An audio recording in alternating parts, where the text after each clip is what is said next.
Hello and welcome to the channel. Let's get into it. The Public Protector of South Africa said, not on my watch, not on my name. She came out and released a statement declaring that actually Zimbabwe's Human Rights Commission has not laid any complaint on record to them.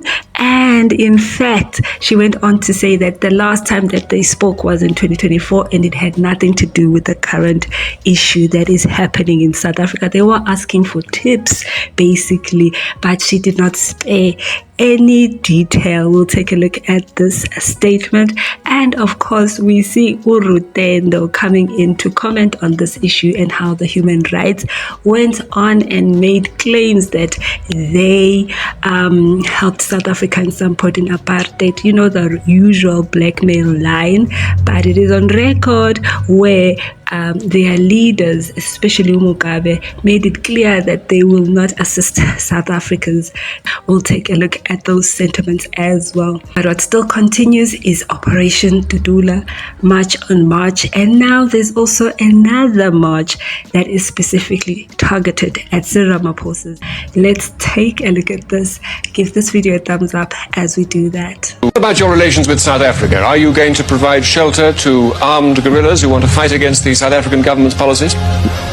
Our view is that South Africa should avoid interfering in our affairs, and we should avoid interfering in South African affairs. But it is not our duty to take up arms against South Africa. It's the right and obligation of the people of South Africa to correct their own grievances their own way. We can only assist by giving them political and diplomatic support. The struggle in South Africa is a national struggle for South Africans, and not one we should regard as Zimbabweans as our own concern. You will not support an armed struggle in South Africa? No, we will not. Different times, I want to go as far as to say that possibly also during the struggle for South Africa's independence, a lot of African countries, including Zimbabwe, hosted South Africans who were there, not of their own making. And so, that humanity, that Ubuntu, that we Africans have, I think.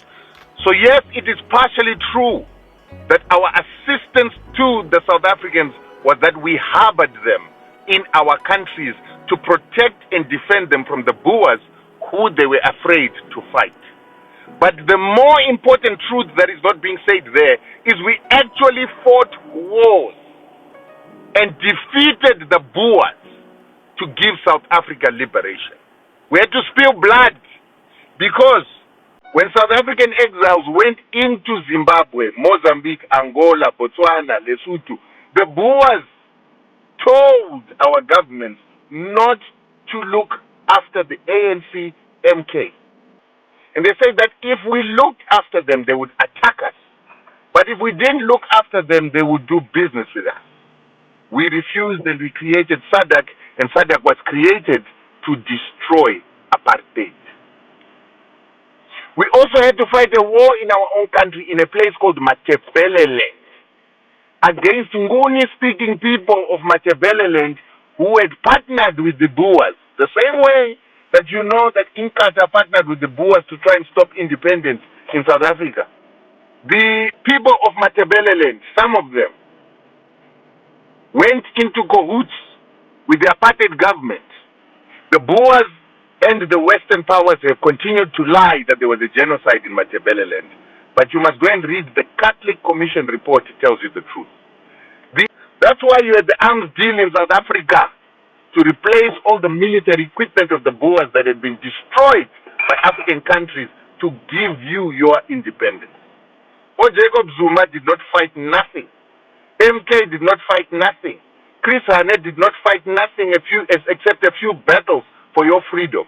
Your freedom was fought for by SADC countries. The reason ANC won't tell you this, the reason MK veterans lie about the fact that they were mistreated in neighboring countries is because they didn't fight for their liberation. Their liberation was achieved by other men and women of these countries that they teach you to hate. The hatred you have comes from the ANC and MK not wanting to tell you the truth because they are embarrassed to admit that your liberation came with the liberation fighters of other countries fighting for your liberation. While our fathers and mothers were fighting, where Jacob Zuma were sitting in comfortable places. Okay? Or Chris Hanye were sitting in comfortable places. Or John Mudise were busy trading. I won't tell you what they were trading, but they were busy trading, wearing Flosham shoes, driving nice cars. Okay? Even Cyril Ramaphosa's wife was practicing medicine. Olindi Wezulu were in Harare. Do you understand? They won't tell you this truth because they're embarrassed that they were not the ones that held the guns. They were not the ones that dropped the bombs to defeat the Boers. We did. Angola did. Mozambique did. So that is the truth of the matter. So South Africans, you might not want to admit these things. But let me tell you something. War is not over yet. Africa is still fighting. Imperialism wants to come back. They have an idea of Gazafying, Palestinifying South Africa. The Boers want to take Western Cape. They are armed. They are prepared to fight. Are you? Without SADC, without Africa, will you be able to stop yourself becoming a Gaza or becoming a Palestine? That's the question you must ask for yourself. And then this being led by women. Women who will never go to war. Women who are not going to fight a war. Women who will be raped in a war situation. You need to start thinking. That are these women leading you to a better South Africa? Or are they putting you in a trap because they're being paid a few cents by the white man who is the boss of black women? 100% false, as you can see here in this. So why the issue that I'm concerned about is this false victimhood to deflect responsibility. Officials and influencers from Zimbabwe and Lesotho and many other foreign countries who live in South Africa, they frame their citizens as victims of xenophobia, using emotional imagery on social media and also using historic references like apartheid. So to actually emotionally blackmail South Africans and South African government. Well, this actually masks the truth. It masks the truth that their own governments have no plan, no budget to support their nationals accessing care. This is talking about basic care here. We're not talking about advanced care. So there is no funding. There is no solution. It's just noise. It cannot be just human rights when it's South Africa. There's no partnership even with the South African government to help them establish their own primary health care in their own country. So what do they expect, really? That South Africa's collapsing public system should absorb their nationals? So this is a propaganda. It's a propaganda and a political pressure to shield the ZANU-PF or the government institution in Zimbabwe. That's it, guys. Those are the sentiments coming in there. What are your thoughts on this? As we have heard, even Rutendo had a lot to say, and in usual form, he will say a thing or two against South Africa, a thing or two to praise their government from ZANU-PF, a thing or two here and there to make sure that the South African people remain voiceless, just like they are voiceless. But it is clear that people shall govern. In the meantime, they should be negotiating deals with neighboring countries. Let them make treaties, let them barter skills, let them barter resources, so that nobody is being financially abused, is being emotionally abused, is being perpetually made to carry another. Let's read this statement quickly. It was released on the 5th of August 2025. It is titled PPSA Engagement with the ZHRC. First paragraph. Following numerous media inquiries, the Public Protector South Africa wishes to clarify that it has no record of a complaint lodged by the Zimbabwe Human Rights Commission in relation to the denial of Zimbabwean national access to healthcare in South Africa.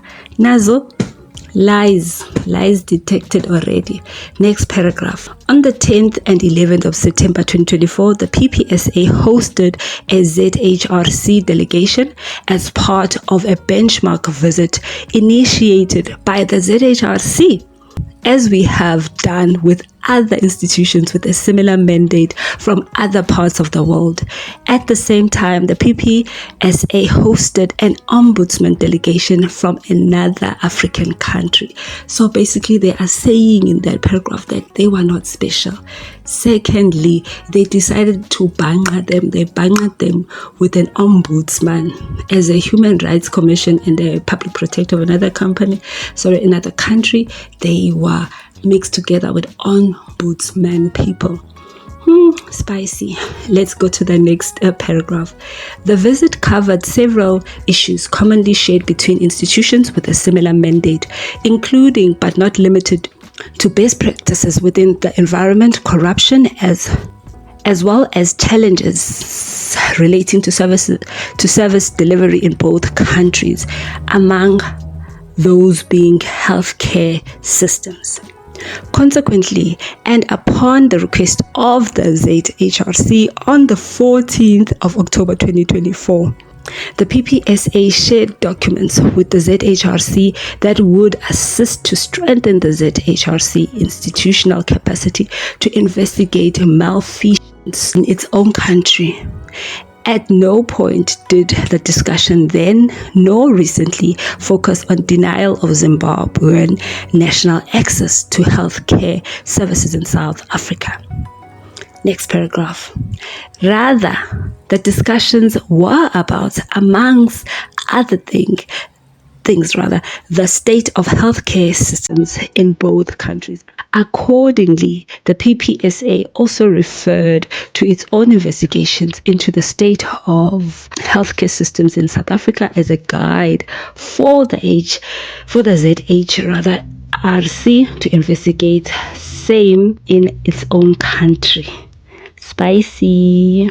And then the next one, we are therefore surprised by the reports in the media about discussions which reportedly occurred recently and were centered around matters relating to Zimbabwean nationals being denied access to healthcare services in South Africa. Neither do we have a record of a complaint of that kind. Last paragraph. As one of the leading institutions of its kind, both continentally and globally, the PPSA has committed to assisting the ZHRC to strengthen its impact to better serve the people of Zimbabwe in line with international standards followed by institutions of this kind, which are to uphold the rule of law, protect human rights, and enforce good governance in its own country. And my goodness, they were definitely disappointed. In fact, they were fuming when they wrote this statement. What are your thoughts? There is so much shade in it. Thank you so much for joining us on this one, and I'll see you on the next video. Bye.